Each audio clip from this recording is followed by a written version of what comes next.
Shivareddy from Vizag. Welcome to Vahini Talks. Says మరి right no అయితే మన Vizag RK beach దగ్గర ఉన్నాండి. మరి ఈసారి ఎలక్షన్స్ లో ఎవరు గెలిచే అవకాశం ఉన్నది అనుకుంటున్నారు? వైసీపీకి ఎన్ని ఓట్లు వస్తాయి అనుకుంటున్నారు? అండ్ ఇంకా అలాగే టీడీపీ జనసేన పొత్తుపై వారికి ఎన్ని సీట్లు వస్తాయి అనుకుంటున్నారు? అండ్ ఇంకా అలాగే వైసీపీ ఓటమికి భయపడుతున్నది అనుకుంటున్నారా? మరి వీటి గురించి పబ్లిక్ ఒపీనియన్ తెలుసుకుందాం. Let's follow us.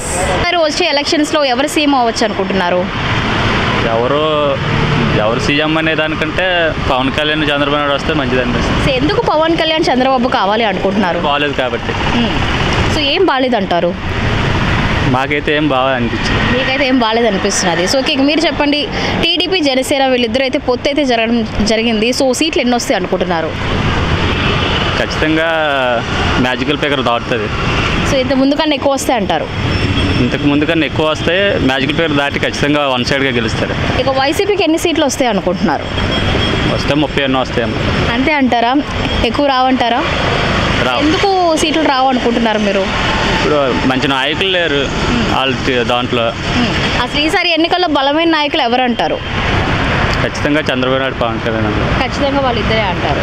Okay, so మరి ఇప్పటి వరకు వైసీపీ పరిపాలన అంతా కూడా మీకు ఎలా అనిపిస్తున్నది? ఏంటి ఏమైనా సమస్యలు ఏమైనా ఉన్నాయంటారా?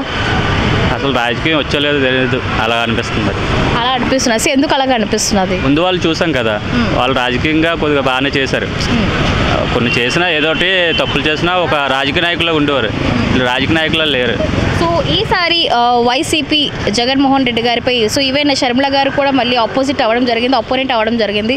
సో దానిపై మీరు ఏం చెప్పాలి అనుకుంటున్నారు? ఏంటి బెస్టే అంటారా? ఆవిడకి ఎంతో హింసిస్తే కానీ బయటికి రాదు కదా ఇంట్లో వాళ్ళు. షర్మిల గారిని హింసించారంటారా? అనుకుంటున్నాం. మరి ఎంతో చేయకపోతే రారు కదా. ముందంతా వాళ్ళకే సపోర్ట్ కదా. మరి సొంత అన్ని మరి ఏదో చేసి ఏదో అయ్యి ఉంటుంది, మనకు అంత క్లియర్గా తెలియదు కదా ఆ టాపిక్. Okay, so fine. ఇక మీరు చెప్పండి. సో మరి ఈసారి వైసీపీ ఎందుకు బీసీల వారికి ఎక్కువగా పొజిషన్స్ ఇచ్చింది అనుకుంటున్నారు మీరు? ట్రాప్ చేస్తున్నారేమో, బీసీ ఓటింగ్ ఉందని వాళ్ళ వర్గం వారిని అంటారా? ఓకే, సో ఇక ఫైనల్లీ ఇక్కడ ఏపీలో ఏం డెవలప్ అయితే బాగుంటుంది అనుకుంటున్నారు? ఏదైనా నిరుద్యోగం ఎక్కువ ఉంది. ఉద్యోగాలు అవి వస్తే కొద్దిగా ఇబ్బందులు అన్నీ తగ్గుతాయి కదా. ఒక ఉద్యోగం వస్తే ఆ ఇల్లు అంతా బాగుపడినట్టే. ఉద్యోగాల మీద వాటిలో కొద్దిగా దృష్టి పెడితే బాగుంటుంది అనిపిస్తుంది. Okay, so one word about Pavan Kalyan garu అంటే మీరేం చెప్తారు? గుడ్ అంటారు. గుడ్ అంటారు. Okay fine, thank you so much. మరి పరిపాలన ఎలా ఉంది? పరిపాలన అనేది ఆశ్చర్యపోహంగా ఉంది.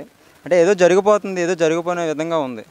మ్యాక్సిమం ఏంటంటే సంక్షేమం అని పేరు చెప్పి మ్యాక్సిమం మూలధనేతర మీద ఎక్కువ పెట్టుబడి. మూలధన పెట్టుబడి అంటే క్యాపిటల్ బడ్జెట్ అనేసి దాన్ని 2 విధాలుగా అంటారు. Developed investment, non development investment అని. బట్ ఇలా ఎక్కువ డెవలప్డ్ ఇన్వెస్ట్మెంట్ దానివల్ల మూలధనేతర పెట్టుబడి వల్ల దానివల్ల మనకు వచ్చే లాభమే ఉండదన్నమాట. ఇదంతా ఇప్పుడు సంక్షేమ పథకాలను పెట్టారు, వాటి వల్ల ఎక్కువ తప్పుదో పట్టే సంక్షేమ పథకాలను ఎక్కువ ప్రజలకు ఉపయోగపడే విధంగా కాకుండా నవరత్నాలనే పేరుతో అందరికీ చేరుతున్నాయనే ఉద్దేశం అయితే నేను అనుకోవట్లేదు. మరి వచ్చే ఎన్నికల్లో ఎవరు గెలిచే అవకాశాలు ఉన్నాయంటారు? ఇప్పటివరకు అందరికి ఒక ఛాన్స్ ఇస్తూ వచ్చారు. నాకు తెలిసినంత వరకు ప్రజల్లో అంటే ఆల్రెడీ తెలుసుకున్నారు, ప్రతి ఒక్కరి గురించి ఆల్రెడీ సిబిఎన్ గారి గురించి తెలుసుకున్నారు. అలాగే ప్రజెంట్ ప్రభుత్వాన్ని గురించి కూడా కొంతవరకు తెలుసుకున్నారు. నాకు తెలిసినంత వరకు మ్యాక్సిమం యువత అదేవిధంగా రూరల్లో కూడా కొంతవరకు ఇప్పుడు పవన్ కళ్యాణ్ కొంత క్రేజ్ వచ్చింది. ఆయన ఒకటి రావడానికి కారణం ఆయనలో ఉన్న నిస్వార్థం ఇప్పుడు జనాలు తెలుసుకున్నారు. కాబట్టి మ్యాక్సిమం వచ్చే అవకాశం ఉంది. నా వరకు నేను చెప్పినట్లయితే పవన్ కళ్యాణ్ గారు ఈసారి ప్రభుత్వాన్ని వెళ్ళే అవకాశం ఉందని అనుకుంటున్నాను. యూత్లో తప్ప పెద్దవాళ్ళ సపోర్ట్ లేదంటున్నారు కదా, దాని గురించి ఏమంటారు? అయితే ఇప్పుడు వరకు లేదు. ఇప్పుడు ఆల్రెడీ ప్రభుత్వం పాలన చూసారుగా. ఇప్పుడు ఒక అవకాశం ఇద్దామని కొంతమందిలో చైతన్యం కలుగుతుంది. అలా ఆల్రెడీ వారాహి వెహికల్ వల్ల ఆయన కూడా కొంతవరకు కలుగుతుందని నేను అనుకుంటున్నాను మ్యాక్సిమం. టీడీపీ జనసేన కలిసి వస్తే బాగుంటుందంటారా, సెపరేట్గా వస్తే బాగుంటుందంటారా? అదే మీరు ఇప్పుడు అడిగే విధంగా మీరు అడిగిన దానికి సమాధానం చెప్తాను. ఆల్రెడీ ఆయనకు ఇప్పుడు రూరల్లో, ఎందుకంటే ఆయన ఒక హీరో, అంత రూరల్లో కూడా పాత ప్రజలందరూ పాత నాయకులు మత్తులో ఉంటారు. ఆయన అంత తెలుసు లేడు కాబట్టి ఇప్పుడు ఈసారి మాత్రం ఇద్దరు కలిపి వస్తే బాగుంటుంది. ఎందుకంటే ఈయన యూత్లో ఫేమస్, ఆయన రూరల్లో ఫేమస్. కాబట్టి ఇద్దరు కలిసి వస్తే ప్రభుత్వాన్ని లీడ్ చేసే అవకాశం ఉండవచ్చు అని నేను అనుకుంటాను. మళ్ళీ జగన్ ప్రభుత్వం మళ్ళీ వస్తే ఎలా ఉంటుంది? మళ్ళీ జగన్ ప్రభుత్వం వస్తే మ్యాక్సిమం ఊహించుకోలేం అని. యాక్చువల్గా అంటే ఆయన ప్రభుత్వాన్ని మేము ఇక్కడ విమర్శించే ఇదేం కాదు. బట్ ఏంటంటే ఆయన మ్యాక్సిమం పెట్టుబడి అంతా క్యాపిటల్ ఇన్వెస్ట్మెంట్ కాదు, అది ఇప్పుడు సంక్షేమం మీద ఎక్కువ పెట్టుబడి పెడుతున్నారు. సంక్షేమం వల్ల ఆయన ప్రభుత్వానికి వచ్చే ఆదాయం తక్కువ అనమాట. ఇప్పుడు సంక్షేమం పరంగా ఇప్పుడు ఒక తమిళనాడు అయితే సంక్షేమ పరంగా మొదటి స్థానంలో ఉండొచ్చు, బట్ వాళ్ళకి వచ్చే ఆదాయం ఎక్కువ.